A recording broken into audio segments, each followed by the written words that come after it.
Monsieur Bernard Werber, bonjour. Bonjour, Vous aimez Montréal? j'adore Montréal, surtout que là il fait très très beau et que c'est le premier endroit où je viens de présenter mon film. C'est votre première œuvre cinématographique.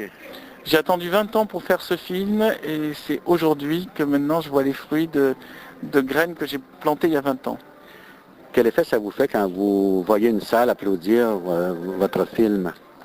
Pour moi c'est énorme, surtout que j'attendais ça. Attendez. Pour moi c'est énorme parce que j'attendais ça depuis très longtemps. Ce qui m'a fait énormément plaisir, c'est que les gens qui ont vu le film le premier jour sont revenus pour le revoir le deuxième jour et le troisième jour. Il y a eu 3 projections à Montréal et il y a eu beaucoup de gens qui sont venus, c'est-à-dire qui sont venus s'accumuler, ce qui fait bien que le dernier jour c'était bourré à craquer. C'était pas évident de mettre en scène des êtres humains en cage.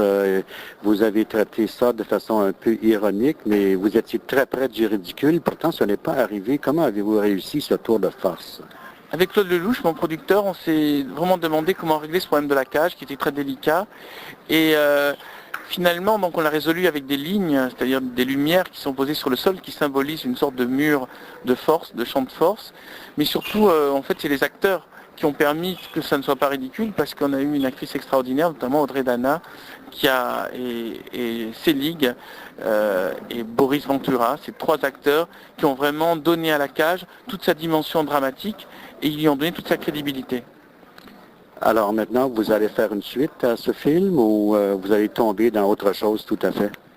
Alors là, mon prochain projet immédiat, c'est Le Papillon des Étoiles, qui est mon prochain roman. C'est un roman que j'ai écrit durant le tournage du film et qui est une sorte de suite du film, puisque à la fin du film, on dit un jour, les hommes quitteront la Terre et viendront dans l'espace.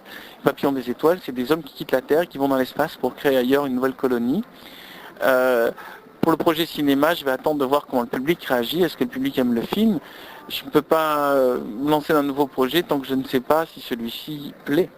Les festivaliers de Montréal ont vu votre œuvre en première mondiale. Il n'est pas encore présenté à Paris, ce film.